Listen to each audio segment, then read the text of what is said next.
అధ్యాయం 28వ వచనం. అటు తర్వాత సమస్తమును అప్పటికి సమాప్తమైనదని యేసు ఎరిగి లేఖనము నెరవేరునట్లు నేను తప్పికొనుచున్నాను. సమస్తము అప్పటికి సమాప్తమైనది ముందే ఎరిగి ఉంటున్నాడు.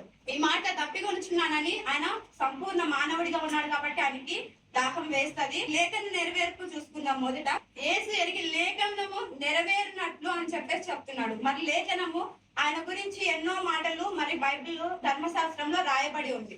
మరి ఆ ధర్మశాస్త్రంలో రాయబడినటువంటి ప్రతి మాటను ఆయన మరి ఎంతగానో నెరవేర్చాలనేటువంటి ఆలోచన కలిగి ఉన్నాడు. అలాగే నెరవేర్చాడు కూడా. దేవుని గురించి మాత్రమే మరి ధర్మశాస్త్రంలో రాసి ఉంది. మరి యేసుక్రీస్తు ప్రభు వస్తాడని, మరి పాపాలన్నీ క్షమించి మరి మనుషులందరినీ రక్షిస్తాడని, మరి అలాగే తండ్రికి మనకి దూరం ఉన్న తుడిచివేసి తండ్రి యొద్దకు మనం చేర్చుతాడని ఈ మాటలన్నీ రాస్తూ వచ్చాడు. కీర్తనల గ్రంథంలో, యెషయా గ్రంథంలో మరి ఆయన గురించి ఎన్నో ప్రవచనాలు చెప్పి ఉంటారు. మరి ఆ ప్రవచనాలన్నీ నెరవేరుస్తూ వచ్చాడు. ఎఫెసీ పత్రిక 1వ అధ్యాయం 4వ వచనం. మనము తన ఎదుట పరిశుద్ధులను నిర్దోషులమునై ఉండవలెనని జగతి పునాది వేయబడక మునిపి ఆయన మనల్ని ఏర్పరచుకున్నాడు. మన గురించి మరి ఏమైతే ఉందంటే మరి పరిశుద్ధంగా జీవించాలని, ఆయన ఎదుట నిర్దోషంగా జీవించాలని మరి ఆయన ఎంతగానో కోరుకున్నాడు. దేవుడు కదా, ఆయనకు దాహం ఎలా వేస్తుంది అని మనం అనుకుంటాం. కానీ ఆయన సంపూర్ణ మానవుడు అని మనం చెప్పుకున్నాం కదండి. ఆయన మన శరీరం ధరించి ఉన్నాడు. ఆయనకి దాహం వేస్తుంటే మరి రోమా ప్రభుత్వ సైనికులు ఏమిచ్చారండి?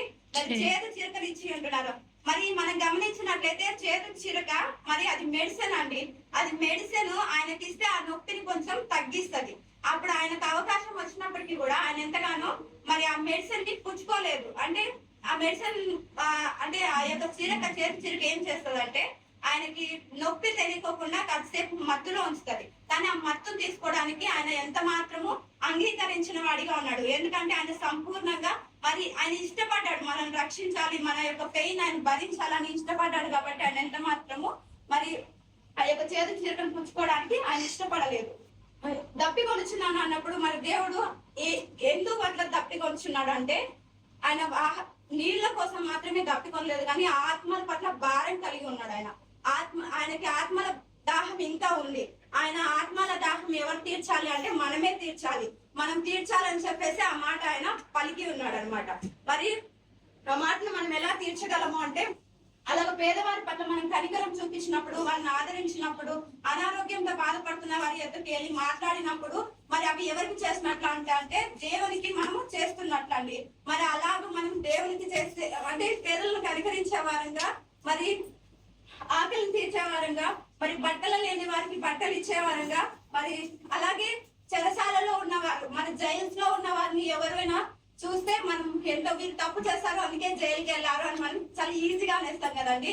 మనము మంచి వారమై ఆయన ఎన్నుకున్నాడా? కాదు. మనం పాపులమై ఉన్నా కానీ మనల్ని ఆయన ప్రేమించి ఉన్నాడు. కాబట్టి మరి జైల్స్ లో ఉన్న వారిని కూడా మనము ఆదరించే వారంగా, వారి యొద్దకు సువార్త వెళ్ళి సువార్త చెప్పి వారిని నడిపించే వారంగా మనం ఉండాలని చెప్పేసి మరి అలాగ చేస్తే మనము ఎవరికి అంటే ఆయన దాహం తీర్చిన వారమై ఉంటాం. అంటే అప్పుడు ఆత్మలు ఆయన యొక్క ప్రేమను ఎరిగి ఆయన యొద్దకు నడుచుకునే వారుగా వారు ఉంటారండి. ఆత్మల పట్ల భారం కలిగి పనిచేయాలండి. మరి నేను ఇద్దరు వ్యక్తుల్ని మీకు పరిచయం చేయాలనుకుంటున్నాను. మరి మన దేశంలో ఎంతో మంది మిషనరీస్ పనిచేశారు కదండి. మరి మదర్ తెరిసా గారి యొక్క మరి గదిలో ఒక మాట ఉంటదంట, ఒకటి చిన్న మాట. అదేంటంటే తప్పికొనుచున్నాను అని.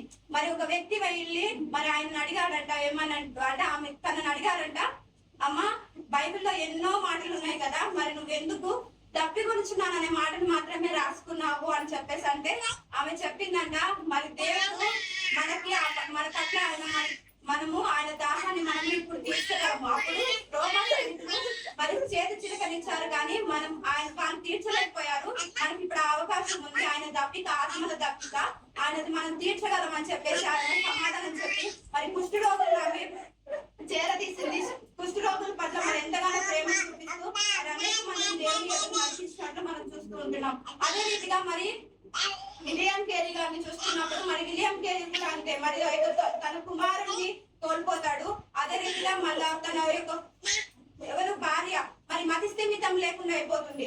అయినప్పటికీ దేవుడు మరి ఆయన ఎంత మాత్రం దేవుడు పని వదిలిపెట్టలేదు. కానీ ఆత్మల భారం కలిగి మరి బైబిల్స్ ని ఎలాగైనా సరే సత్యాన్ని ఇతరులకి, ఈ భారతదేశంలో ఉన్నటువంటి ప్రజలకి వారి వారి భాషల్లో బైబిల్ గ్రంథాన్ని నేను అందించాలనేటువంటి తాపత్రయ కలిగి మరి అటువంటి దాహం కలిగి మరి ఆయన ఎంతగానో ముద్రించిన వాడిగా ఉంటున్నాడు. ఆ ముద్రించిన తర్వాత కూడా అవన్నీ కాలిపోయి బూడిద అయిపోయినప్పుడు మరి ఆయన ఎంత మాత్రం